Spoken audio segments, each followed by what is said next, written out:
El sol se desplomaba lentamente detrás de las montañas rocosas del norte de Colombia, teniendo el cielo de un naranja sangriento que parecía presagiar la violencia que se avecinaba. En una base militar improvisada, escondida entre la densa vegetación tropical, el capitán Miguel Hernández observaba con creciente preocupación los reports que llegaban de SOS unidades de reconocimiento. Los Rangers colombianos habían sido enviados a esta región en hóspeda con una misión aparentemente sencilla, localizar y neutralizar a un grupo de narcotraficantes que habían establecido un laboratorio de procesamiento de cocaína en territorio nacional. Sin embargo, lo que había comenzado como una operación rutinaria se había convertido rápidamente en una pesadilla. Los informes de inteligencia habían subestimado gravemente tanto el número como la sofisticación del enemigo. En lugar de encontrar a un puñado de criminales mal armados, los Rangers se habían topado con una organización paramilitar bien entrenada, equipada con armamento militar de última generación y con un conocimiento íntimo del terreno que los convertía en adversarios formidables.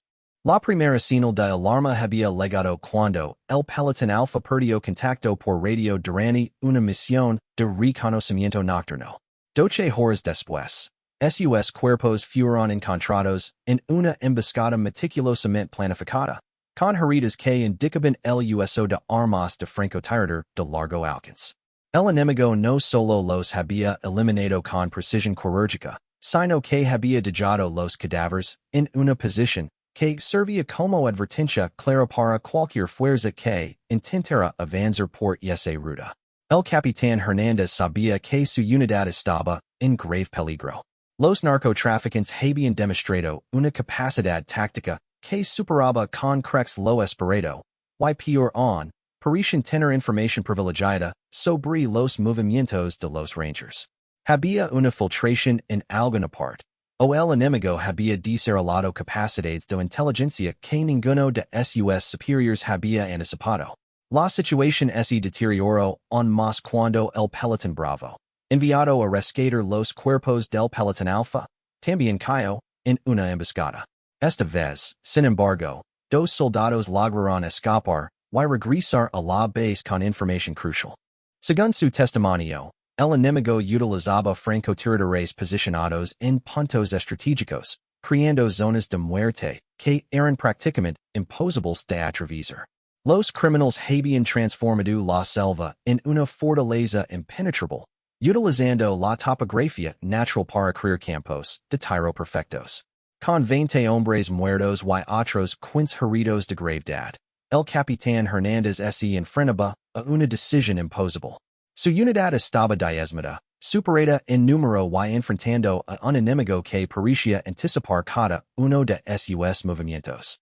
Las líneas de suministro habían sido cortadas, y los intentos de evacuación médica habían sido frustrados por el fuego de francotirador que controlaba todos los puntos de acceso a la zona. Fue entonces cuando tomó la decisión que cambiaría el curso de los eventos. Con manos temblorosas pero determinadas, el capitán Hernández se dirigió al equipo de comunicaciones de emergencia y comenzó a transmitir un mensaje que no había esperado enviar jamás. La señal SOS que emanó de esa base perdida en la selva colombiana no seguía los canales militares convencionales. En su lugar, fue dirigida a una frecuencia específica que muy pocos conocen, una línea directa con individuos que operaban en las sombras del mundo militar. El mensaje era simple pero desesperado. Los Rangers colombianos solicitan asistencia inmediata. Unidad diezmada por francotiradores enemigos de capacidad superior. Necesitamos neutralización de amenazas de largo alcance. Coordenadas adjuntas. Situación crítica. La transmisión se repitió cada 15 minutos durante toda la noche, enviándose al éter con la esperanza de que alguien, en algún lugar, pudiera y quisiera responder. Mientras tanto, en los puestos de observación improvisados alrededor del perímetro de la base, los Rangers supervivientes mantenían una vigilancia constante. Cada sombra en movimiento, cada sonido inusual en la selva, podía ser el preludio de otro ataque. Los hombres sabian que su situación era desesperada. Sin refuerzos y sin una forma de neutralizar a los francotiradores enemigos, era solo cuestión de tiempo antes de que su posición fuera completamente sobrepasada. El sargento Luis Morales, un veterano con 15 años de servicio, se acercó al capitán Hernández cerca del amanecer. Su rostro reflejaba la gravedad de la situación, pero también una determinación férrea que caracterizaba a los mejores soldados. Capitán, murmuró en voz baja, los hombres están preguntando sobre el SOS. ¿Hay alguna posibilidad real de que alguien responda? Hernández miró hacia el horizonte, donde los primeros rayos del sol comenzaban a iluminar la selva que los rodeaba como una prisión verde. Francamente, sargento, no lo sé. Pero esa frecuencia no es convencional. Si alguien está escuchando, no será una respuesta militar tradicional. Lo que el capitán Hernández no sabía era que a miles de kilómetros de distancia, en una pequeña cabana ubicada en las montañas de Montana, Estados Unidos, alguien había interceptado efectivamente su desesperado llamado de auxilio. La señal había viajado a través de repetidores satelitales hasta llegar a un receptor especialmente modificado, que monitoreaba continuamente frecuencias específicas utilizadas por fuerzas militares de todo el mundo. La mujer que escuchó el mensaje había estado esperando durante semanas una llamada exactamente como ese. Elena Volkov cerró los ojos por un momento mientras el eco del mensaje de socorro se desvanecía en sus auriculares. Durante 20 años, había vivido en el aislamiento autoimpuesto de las montañas de Montana, pero el mundo nunca había dejado de buscarla. Era conocida en círculos muy selectos simplemente como la sombra, un apodo que había ganado durante sus días como francotiradora de élite en conflictos que oficialmente nunca habían existido. Su cabana, construida estratégicamente en una elevación que le proporcionaba vistas panorámicas de los valles circundantes, servía tanto como hogar como fortaleza. Cada centímetro había sido diseñado con la precisión de alguien que entendía la importancia de los detalles. Las ventanas estaban posicionadas para crear campos de tiro perfectos, los muros reforzados con materiales que podrían detener proyectiles de alta velocidad, y sistemas de comunicación que le permitían mantenerse conectada con redes de información global sin revelar su ubicación. Elena se dirigió hacia el cuarto que servía como su arsenal personal. Las paredes estaban cubiertas con rifles de francotirador de diversas procedencias y modificaciones, cada uno cuidadosamente mantenido y calibrado para diferentes tipos de misiones. Sus ojos se detuvieron en el Chetak M200 Intervention, un rifle capaz de disparos efectivos a más de 2 kilómetros de distancia, pero finalmente eligió el Barrett M82A1, una elección que reflejaba tanto su preferencia personal como las características específicas de la misión que se perfilaba. La decisión de responder al SOS de los Rangers colombianos no había sido impulsiva. Elena había pasado los últimos años recazando sistemáticamente ofertas de trabajo que llegaban desde diversos gobiernos y organizaciones privadas. Su retiro no había sido debido a una pérdida de habilidades, sino a una fatiga emocional acumulada después de décadas eliminando objetivos humanos con una precisión que rayaba en lo sobrenatural. Sin embargo, algo en el tono desesperado del mensaje del capitán Hernández había resonado con una parte de ella que creía haber enterrado para siempre. Mientras preparaba meticulosamente su equipo, Elena recordó la última vez que había salido de su autoimpuesto exilio. Había sido 3 años atrás, cuando un grupo terrorista había tomado como rehenes a un orfanato en Bosnia. La misión había requerido unos disparos realizados desde distancias que desafiaban las leyes de la física, neutralizando a todos los secuestradores sin causar una sola baja entre los rehenes. Después de esa operación, había jurado que sería la última vez que empuñaría un rifle con intenciones letales. Pero los Rangers colombianos estaban enfrentando francotiradores enemigos, y Elena sabía mejor que nadie lo que significaba estar en el extremo receptor de ese tipo de amenaza. Durante su carrera militar, Había visto demasiados buenos soldados morir por la acción de francotiradores menos hábiles que ella. La idea de que soldados entrenados y dedicados estuvieran siendo cazados sistemáticamente por criminales despertó algo primordial en su interior. Su preparación fue metódica y exhaustiva. Elena revisó mapas satelitales de la región colombiana donde estaban operando los Rangers, estudiando la topografía, identificando posibles posiciones de francotiradores enemigos y calculando rutas de infiltración que lo permitirían llegar al área sin ser detectada. Su experiencia en conflictos similares lo había enseñado que la geografía era tanto aliada como enemiga, y que entender el terreno era la diferencia entre el éxito y el fracaso. El contacto con los Rangers se estableció a través de canales encriptados que Elena había desarrollado durante sus años de servicio activo. Su primera comunicación con el capitán Hernández fue breve y profesional. Confirmaría su posición, evaluaría la situación enemiga, y proporcionaría un cronograma para la neutralización de las amenazas de francotirador. No hubo preguntas sobre compensación económica, apoyo logístico o reconocimiento oficial. Para Elena, esta misión había trascendido las consideraciones materiales. 24 horas después de interceptar el SOS, Elena estaba en vuelo hacia Colombia, en un jet privado que había adquirido años atrás precisamente para situaciones como esta. El avión, registrado bajo una identidad corporativa completamente ficticia, tenía capacidades de vuelo que lo permitían aterrizar en pistas improvisadas en territorio hostil. Durante el vuelo, Elena continuó estudiando información de inteligencia sobre el grupo narcotraficante al que se enfrentaban los Rangers. Lo que descubrió era inquietante. La organización había reclutado ex-militares de varios países sudamericanos, incluyendo veteranos de conflictos en Centroamérica y ex-miembros de fuerzas especiales que habían sido dados de baja por diversos motivos. Sus francotiradores no eran criminales comunes. Eran profesionales con entrenamiento militar formal que habían elegido aplicar sus habilidades letales al servicio del narcotráfico.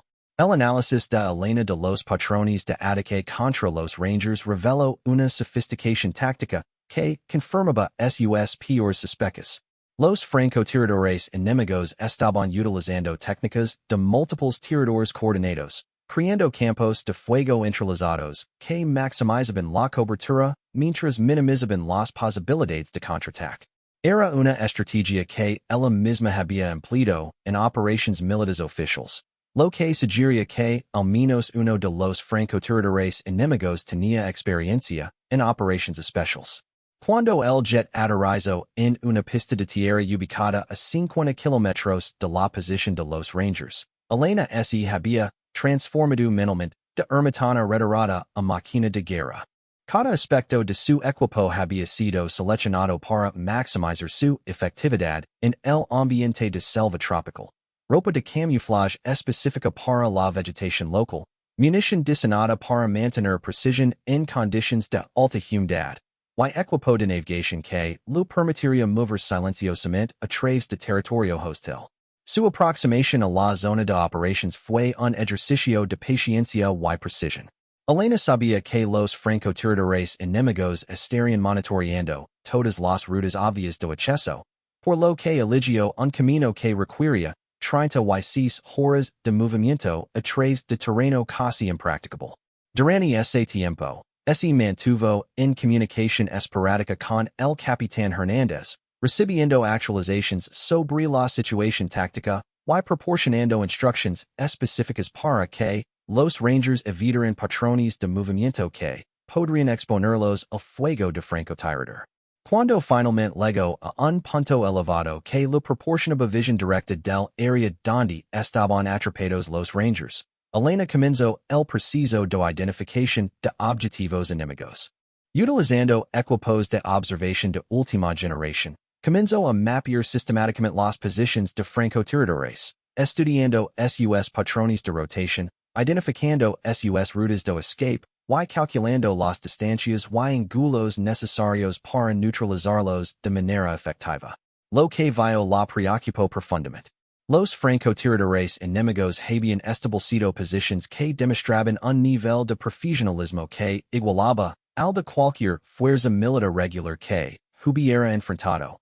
El amanecer del tercer día encontró a Elena perfectamente inmóvil en su posición de francotiradora, un punto elevado a 1,800 metros de las posiciones enemigas más cercanas. Durante las últimas 18 horas, había observado meticulosamente los patrones de comportamiento de los francotiradores narcotraficantes, identificando 7 posiciones activas y 3 de reserva. Su análisis revelaba una red de fuego cruzado diseñada por alguien con conocimientos militares avanzados, probablemente un ex-oficial de fuerzas especiales que había vendido su experiencia al mejor postor. A través de su telescopio Schmidt and Binder, Elena estudió al que claramente era el líder de los francotiradores enemigos. El hombre, de aproximadamente 40 años con cicatrices visibles en el rostro, se movía con la confianza de alguien acostumbrado a dominar el campo de batalla desde la distancia. Sus movimientos eran calculados y profesionales, y Elena reconoció en él las características de un francotirador veterano. Este no sería un objetivo fácil. La comunicación con el capitán Hernández había establecido un protocolo específico. Elena proporcionaría eliminación silenciosa y sistemática de los francotiradores enemigos, comenzando por las posiciones que representaban la mayor amenaza para una eventual extracción de los rangers supervivientes. El plan requería sincronización perfecta. Cada disparo debía ser letal y inmediato, sin dar oportunidad al enemigo de identificar su posición o alertar a otros francotiradores. El primer objetivo fue un francotirador posicionado en una plataforma construida entre las ramas de un árbol gigante, aproximadamente a 1,200 metros de distancia. Elena había observado SOS patrones durante horas, notando que el hombre revisaba su sector cada 12 minutos con una regularidad casi cronométrica. Cuando llegó el momento preciso, Elena respiró profundamente, exhaló la mitad del aire, y apretó suavemente el gatillo. El proyectil .50 BMG viajó a través de la humedad air machutina con una precisión quirúrgica, impactando al objetivo en el centro de la frente. El francotirador enemigo se desplomó inmediatamente, sin emitir sonido alguno que pudiera alertar a sus compañeros. Elena había calculado el disparo para que el cuerpo caera hacia el interior de la plataforma, haciéndolo invisible desde otras posiciones enemigas. 30 minutos después, Elena había cambiado de posición y identificado su segundo objetivo, un francotirador ubicado en una formación rocosa natural que proporcionaba excelente cobertura y campos de tiro hacia la base de los rangers. Este disparo requería mayor precisión debido al ángulo y la distancia de 1,650 metros, pero Elena había realizado tiros más difíciles en condiciones peores. El segundo francotirador enemigo estaba consultando un mapa cuando el proyectil de Elena atravesó su cráneo, matándolo instantáneamente. Una vez más, el cuerpo cayó en una posición que no era visible desde otras ubicaciones enemigas, manteniendo el elemento sorpresa que era crucial para el éxito de la operación. Sin embargo, fue durante la preparación para el tercer disparo cuando Elena se dio cuenta de que había subestimado a sus adversarios. El líder de los francotiradores enemigos había comenzado a implementar protocolos de check-in regulares entre sus hombres. Cuando los dos primeros francotiradores no respondieron a sus llamadas por radio, el líder supo inmediatamente que había un francotirador hostil operando en el área. Elena observó con creciente respeto profesional como el líder enemigo reorganizaba rápidamente sus fuerzas. En lugar de entrar en pánico, el hombre comenzó a implementar contramedidas específicas diseñadas para neutralizar francotiradores hostiles. Envió equipos de dos hombres a posiciones que le permitirían triangular la posición de Elena basándose en los ángulos de los disparos previos, y comenzó a utilizar señuelos y movimientos de distracción para forzarla a revelar su ubicación. La situación se había convertido en un duelo de francotiradores de alto nivel, exactamente el tipo de combate que Elena había esperado evitar. Sin embargo, su experiencia en este tipo de enfrentamientos era vastly superior a la de cualquier adversario que hubiera enfrentado previamente. Durante su carrera militar, había participado en duelos similares contra francotiradores enemigos en los Balcanes, Afganistán y otros teatros de operaciones donde su habilidad había sido puesta a prueba contra los mejores tiradores del mundo. Elena cambió de táctica, abandonando su posición elevada para moverse hacia un sistema de cuevas naturales que había identificado durante su reconocimiento inicial. Desde allí, podría operar utilizando múltiples posiciones de disparo, confundiendo a los francotiradores enemigos y evitando que triangularan su ubicación. Era una estrategia que requería mayor tiempo y paciencia, pero que maximizaba sus posibilidades de supervivencia mientras completaba la misión. El tercer disparo llegó desde una posición completamente inesperada. Elena había utilizado un sistema de espejos para observar un francotirador enemigo que creía estar oculto detrás de una formación rocosa. El disparo de 1,400 metros atravesó una abertura de apenas 15 centímetros entre las rocas, eliminando al objetivo con la precisión que había hecho famosa a Elena en círculos militares internacionales. Fue entonces cuando el líder de los francotiradores enemigos cometió su primer error táctico. Frustrado por las pérdidas y la incapacidad de localizar a Elena, decidió utilizar a uno de los rangers capturados como cebo para forzarla a revelar su posición.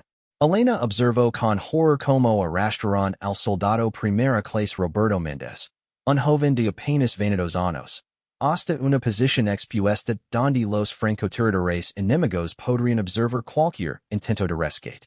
El líder gritó en español a través de un megafono improvisado: "Francotirador fantasma, sabemos que estás ahí. Tienes 5 minutos para render o este soldado muere." Elena sabía que era una trampa, pero también sabía que no podía permitir la ejecución de un soldado inocente. Suman comenzó a calcular rápidamente opciones tácticas que le permitirían neutralizar la amenaza sin exponer al régimen a fuego cruzado. La solución que diseñó era increíblemente arriesgada y requería una precisión que rayaba en lo imposible. El plan involucraba 3 disparos casi simultáneos desde 3 posiciones diferentes, utilizando un sistema de polillas y cables que Elena había improvisado durante la noche anterior. Tendría que eliminar al líder de los francotiradores y 2 guardias mientras se movía físicamente entre las 3 posiciones en un tiempo total de menos de 15 segundos. Cuando el líder comenzó su countdown final, Elena ya estaba en movimiento. El primer disparo eliminó al guardia ubicado más cerca del régimen. El segundo perforó el pecho del líder de los francotiradores, y el tercero neutralizó al último guardia antes de que pudiera reaccionar a los disparos anteriores. Sin embargo, la operación había revelado su posición aproximada a los francotiradores supervivientes, y Elena sabía que tenía minutos antes de que convergieran en su ubicación. Los francotiradores supervivientes reaccionaron con la coordinación de profesionales entrenados, pero su respuesta reveló la diferencia fundamental entre experiencia criminal y experiencia militar de élite. Elena había anticipado su reacción y ya estaba implementando la fase final de su plan de eliminación sistemática. Desde su nueva posición en un afloramiento rocoso que le proporcionaba múltiples rutas de escape, Elena observó cómo los 4 francotiradores restantes intentaban converger en su ubicación anterior. Su movimiento reveló una falta de experiencia en combate contra francotiradores de su calibre. Se movían en patrones predecibles, utilizaban cobertura inadecuada y, más importante, permisión que sus emociones influyeran en sus decisiones tácticas. El cuarto objetivo fue eliminado mientras intentaba flanquear la posición anterior de Elena. El hombre había elegido una ruta que lo exponía por 30 segundos mientras cruzaba un pequeño claro, tiempo más que suficiente para que Elena calculara la trayectoria, compensara por el viento y ejecutara un disparo perfecto a 1,350 metros. El proyecto impacto entre los omoplatos, matando instantáneamente al francotirador y enviando un mensaje claro a sus compañeros supervivientes. Sin embargo, los tres francotiradores restantes habían aprendido de los errores de sus compañeros muertos. Elena observó con respeto profesional cómo ajustaban sus tácticas, utilizando movimientos más erráticos, cobertura mejorada y coordinación por radio para intentar triangular su posición. Eran buenas, pero no lo suficientemente buenas para enfrentar a alguien con 2 décadas de experiencia en eliminación de francotiradores enemigos. El cuento disparo requirió paciencia extrema. Elena esperó durante 2 horas hasta que uno de los francotiradores supervivientes cometiera el error de exponer parcialmente su codo mientras se movía entre posiciones de cobertura. Desde 1,600 metros, Elena ejecutó un disparo que atravesó el brazo expuesto y continuó hacia el torso, causando una herida mortal que eliminó efectivamente otra amenaza del campo de batalla. Mientras tanto, en la base de los Rangers, el capitán Hernández había estado monitoreando el desarrollo de la operación a través de comunicaciones esporádicas con Elena. Los sonidos distantes de disparos de francotirador lo habían indicado que la misteriosa francotiradora estaba cumpliendo su promesa de neutralizar las amenazas enemigas, pero también sabía que cada disparo revelaba potencialmente su posición a los francotiradores supervivientes. Sargento Morales, Lamo Hernández, prepara los hombres para una posible extracción. Si nuestra francotiradora elimina las amenazas restantes, tendremos una ventana muy breve para evacuar a los heridos antes de que lleguen refuerzos enemigos. Los 2 francotiradores supervivientes habían adoptado una estrategia de supervivencia, abandonando sus posiciones agresivas para adoptar una postura defensiva que minimizaba su exposición while mantenían capacidad de fuego suficiente para prevenir cualquier intento de rescue de los Rangers. Era una táctica inteligente que reconoce la superioridad de Elena while intentaba prolongar el enfrentamiento hasta que pudieran llegar refuerzos. Elena comprendió inmediatamente el cambio táctico y sabía que tenía tiempo limitado antes de que la situación se complicara aún más. Su análisis del terreno reveló que los 2 francotiradores restantes habían elegido posiciones que les proporcionaban cobertura mutua, haciendo extremadamente difícil eliminar a uno sin alertar inmediatamente al otro. La solución que Elena diseñó para este problema final requería utilizar una técnica que había perfeccionado durante una operación en los Balcanes años atrás. Utilizando el eco natural de la topografía montañosa, podría crear confusión sobre la dirección de su disparo, potencialmente permitiendo eliminar ambos objetivos antes de que pudieran coordinar una respuesta efectiva. El sexto disparo fue ejecutado desde una posición que utilizaba la acústica del valle para hacer que el sonido pareciera venir desde una dirección completamente diferente. Elena había observado que uno de los francotiradores tenía el hábito de exponer brevemente su cabeza cada vez que escuchaba disparos, probablemente intentando identificar la fuente. Cuando el eco del disparo reverberó a través de las montañas, el francotirador reaccionó exactamente como Elena había predicho, exponiendo suficient target area para permitir un disparo letal desde 1,750 metros. El séptimo y último francotirador se dio cuenta inmediatamente de que estaba solo y enfrentando a un adversario vastly superior. Su respuesta fue abandonar su posición y intentar escapar hacia las líneas de refuerzo narcotraficante que se aproximaban desde el sur. Elena sabía que ese hombre escapaba, proporcionaría información valiosa sobre sus técnicas y podría frustrar futuras operaciones similares. El último disparo de la operación fue el más difícil técnicamente. El francotirador superviviente se movía rápidamente a través de vegetación densa, utilizando every available piece of cover para minimizar su exposición. Elena tenía que calcular no solo la distancia y el viento, sino también predecir el movimiento del objetivo a través de terreno que no podía observar directly.